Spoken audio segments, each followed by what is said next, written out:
ಬನವಾಸಿಯ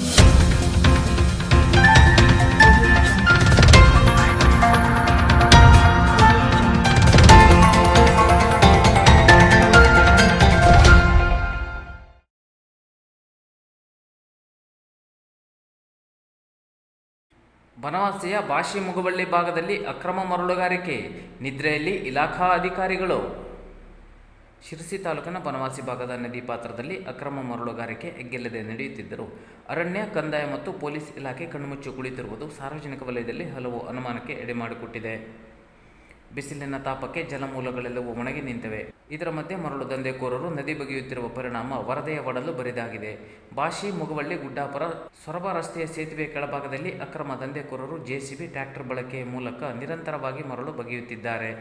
ಪ್ರಸಕ್ತ ಸಾಲಿನಲ್ಲಿ ಮಳೆಯ ಪ್ರಮಾಣ ಕಡಿಮೆಯಾದ್ದರಿಂದ ಅಕ್ರಮ ಮರಳು ದಂಧೆ ಮಾಡುವವರ ಪಾಲಿಗೆ ಹಬ್ಬವಾಗಿದೆ.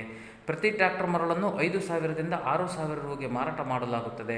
ನಿರಂತರವಾಗಿ ಮರಳು ತೆಗೆಯುತ್ತಿರುವುದರಿಂದ ನದಿ ತನ್ನ ಮೂಲ ಸ್ವರೂಪವನ್ನೇ ಕಳೆದುಕೊಳ್ಳುತ್ತಿದೆ. ಬೃಹತ್ ಗುಂಡಿಗಳನ್ನು ತೋಡಲಾಗುತ್ತಿರುವುದರಿಂದ ಪಕ್ಕದ ಹೊಲಗಳ ಮಾಲೀಕರು ಸಂಕಷ್ಟಕ್ಕೆ ಸಿಲುಕಿದ್ದಾರೆ.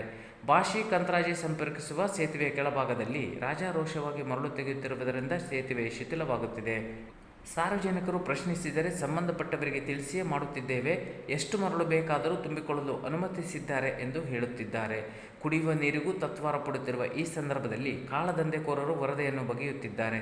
ಇದರಿಂದ ಮರಳಿನಲ್ಲಿ ಆಶ್ರಯ ಪಡೆದ ಜೀವ ವೈವಿಧ್ಯಕ್ಕೂ ಧಕ್ಕೆಯಾಗುತ್ತಿದೆ. ಜಿಲ್ಲಾಧಿಕಾರಿ ಹಾಗೂ ಭೂ ಮತ್ತು ಗಣಿ ಹಾಗೂ ಸಹಾಯಕ ಆಯುಕ್ತ ದಂಡಾಧಿಕಾರಿಗಳು ಒಮ್ಮೆ ಸ್ಥಳ ಪರಿಶೀಲಿಸಬೇಕು ಎಂದು ಸ್ಥಳೀಯ ರೈತರು ಒತ್ತಾಯಿಸಿದ್ದಾರೆ.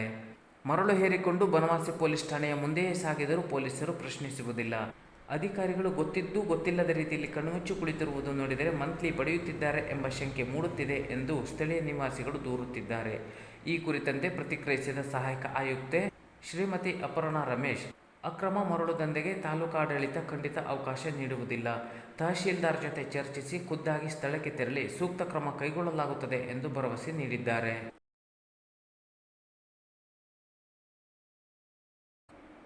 ಸೇವೆ ನೀಡಿದ ಆಟೋ ಚಾಲಕ ಮಾಲಕರಿಗೆ ಸರಾಫ್ ಬಜಾರ್ ಸನ್ಮಾನ.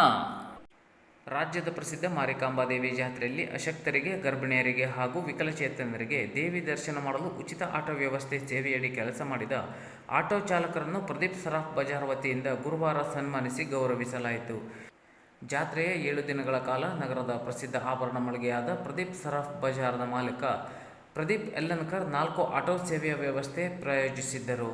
ಆಟೋ ಚಾಲಕ ಮಾಲಕರಾದ ರಾಜೀವ್ ನಾಯ್ಕ್, ಗಣಪತಿ ಗಂಗೊಳ್ಳಿ, ಸೋಮಶೇಖರ ಕುರ್ಬರ್, ಹನುಮಂತ ಮೊಗೇರ ಹಾಗೂ ವೀಲ್ ಚೇರ್ನಲ್ಲಿ ಗದ್ದುಗೆಗೆ ಕೊಂಡೊಯ್ಯುವ ವ್ಯವಸ್ಥೆಗೆ ಸಹಕರಿಸಿದ ಕರಿಬಸಪ್ಪ ಅವರನ್ನು ಸನ್ಮಾನಿಸಲಾಯಿತು. ಸಿಂಪಿಗಲ್ಲಿಯಲ್ಲಿರುವ ಪ್ರದೀಪ್ ಸರಾಫ್ ಬಜಾರ್ನಲ್ಲಿ ನಡೆದ ಕಾರ್ಯಕ್ರಮದಲ್ಲಿ ಅತಿಥಿಯಾಗಿ ಪಾಲ್ಗೊಂಡ ಹಿರಿಯ ಲೆಕ್ಕ ಪರಿಶೋಧಕ ಉದಯ ಸ್ವಾತಿ ಆಟೋ ಚಾಲಕರಿಗೆ ಶಾಲು, ಮಾಲೆ ಹಾಕಿ ಬಟ್ಟೆ, ಬಂಗಾರದ ನಾಣ್ಯ ನೀಡಿ ಸನ್ಮಾನಿಸಿದರು. ಇದೇ ವೇಳೆ ಜಾತ್ರೆಯಲ್ಲಿ ಅಪರೂಪದ ಸೇವೆ ನೀಡಿರುವುದಕ್ಕೆ ಪ್ರದೀಪ ಯಲ್ಲನ್ಕರ್ ಅವರನ್ನು ಗೌರವಿಸಲಾಯಿತು. ನಂತರ ಮಾತನಾಡಿದ ಉದಯ ಸ್ವಾತಿ, ಇದು ಒಳ್ಳೆಯ ಕಾರ್ಯ, ಇಂತಹ ಸೇವೆ ಪ್ರದೀಪ ಯಲ್ಲನ್ಕರ್ ಅವರಿಂದ ಮುಂದೆಯೂ ನಡೆಯಲಿ ಎಂದು ಆಶಿಸಿದರು. ವ್ಯವಸ್ಥೆ ಮಾಡ್ತಾ ಇದ್ದೀವಿ. ತಾಯಿ ದರ್ಶನಕ್ಕೆ ನಮ್ಮಿಂದ ಎಷ್ಟಾಗುತ್ತೆ ಅಷ್ಟು ಪ್ರಯತ್ನ ಮಾಡ್ತಾ ಇದ್ದೀವಿ. ಈ ಸೇವೆ ನಮ್ಮಿಂದ ಯಾವಾಗೂ ಮಾಡುವ ಶಕ್ತಿ ತಾಯಿಗೆ ಯಾವಾಗ ಕೇಳಲಿ ಅಂತ ನಾವು. ಬೆಳ್ಳಂಬೆಳಗ್ಗೆ ಶಿರಸಿ ನಗರದಲ್ಲಿ ನಡೆದ ಅಪಘಾತದಲ್ಲಿ ಶಿಕ್ಷಕಿ ಸಾವು. ಶಿರಸಿ ನಗರದಲ್ಲಿ ಸೋಮವಾರ ಬೆಳಗ್ಗೆ ನಡೆದ ಅಪಘಾತದಲ್ಲಿ ಶಾಲಾ ಶಿಕ್ಷಕಿಯೊಬ್ಬರು ಮೃತಪಟ್ಟ ದಾರುಣ ಘಟನೆ ಜರುಗಿದೆ. ಮೃತರನ್ನು ವಿಜಯ ಮಾಸ್ತೆಪ್ಪ ಬೋವಿ ಎಂದು ಗುರುತಿಸಲಾಗಿದ್ದು, ತಾಲೂಕಿನ ಬಂಡಲ ಪ್ರಾಥಮಿಕ ಶಾಲೆಯಲ್ಲಿ ಶಿಕ್ಷಕಿಯಾಗಿ ಕಾರ್ಯನಿರ್ವಹಿಸುತ್ತಿದ್ದರು. ಇಂದು ಬೆಳಗ್ಗೆ ತಮ್ಮ ಗಂಡನ ಜೊತೆ ಬೈಕಿನಲ್ಲಿ ಬಸ್ ಸ್ಟ್ಯಾಂಡ್ ಹತ್ತಿರದ ಮಿರ್ಜಾನ್ ಪೆಟ್ರೋಲ್ ಬಂಕ್ ಬಳಿ ಬರುತ್ತಿರುವಾಗ ಆಕಸ್ಮಿಕವಾಗಿ ಕೆಳಗುರುಳಿದ್ದಾರೆ. ಆಗ ಅವರ ಮೇಲೆ ಪುರಸಭೆಯ ತ್ಯಾಜ್ಯದ ವಾಹನ ಹರಿದಿದ್ದು, ಶಿಕ್ಷಕಿ ಸ್ಥಳದಲ್ಲಿಯೇ ಮೃತಪಟ್ಟಿದ್ದಾರೆ ಎಂದು ತಿಳಿದು ಬಂದಿದೆ. ಸೋಮವಾರ ರಾತ್ರಿ ಕಾರು ಮತ್ತು ಬೈಕ್ ನಡುವೆ ಅಪಘಾತ. ಶಿರಸಿಯಲ್ಲಿ ಅಪಘಾತಗಳ ಸರಮಾಲೆ ಜರುಗುತ್ತಿದ್ದು, ಶಿರಸಿ ತಾಲೂಕಿನ ಕುಮಟಾ ರಸ್ತೆ ಹೀಪನಹಳ್ಳಿ ಕ್ರಾಸ್ ಬಳಿ ಬೈಕ್ ಹಾಗೂ ಕಾರಿನ ನಡುವೆ ಡಿಕ್ಕಿ ಸಂಭವಿಸಿದೆ. ಅಪಘಾತದಲ್ಲಿ ಬೈಕ್ ಸವಾರ ಗಂಭೀರವಾಗಿ ಗಾಯಗೊಂಡಿದ್ದಾಗಿ ತಿಳಿದು ಬಂದಿದೆ. ಸಾರ್ವಜನಿಕರು ಗಾಯಾಳುವನ್ನು ಕೂಡಲೇ ಸರ್ಕಾರಿ ಆಸ್ಪತ್ರೆಗೆ ಸಾಗಿಸಿದ್ದಾರೆ. ಪೇಟೆಗೆ ಹೋಗಿ ಬರುವುದಾಗಿ ಹೇಳಿ ಹೋದ ಮಹಿಳೆ ನಾಪತ್ತೆ, ಪ್ರಕರಣ ದಾಖಲು.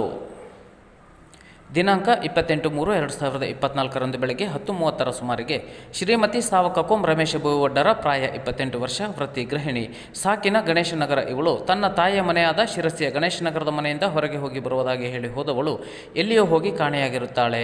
ಕಾಣೆಯಾದವಳನ್ನು ಹುಡುಕಿಕೊಡುವಂತೆ ಅವಳ ತಂದೆ ಭರಮಣ್ಣ ತಿರುಕಪ್ಪ ಬೋವಿವಡ್ಡರಿವರು ಪೊಲೀಸ್ ಠಾಣೆಗೆ ದೂರು ನೀಡಿದ್ದಾರೆ.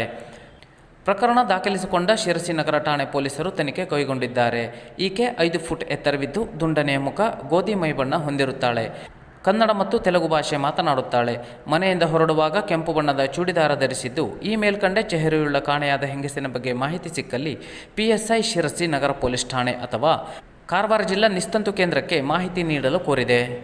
ಶಿರಸಿ ನಗರ ಪೊಲೀಸ್ ಠಾಣೆ 9480805264 ಅಥವಾ ಪೊಲೀಸ್ ವೃತ್ತ ನಿರೀಕ್ಷಕರು ಶಿರಸಿ ವೃತ್ತ 08384 226260 ಈ ನಂಬರ್ಗೆ ಸಂಪರ್ಕಿಸಲು ಕೋರಲಾಗಿದೆ.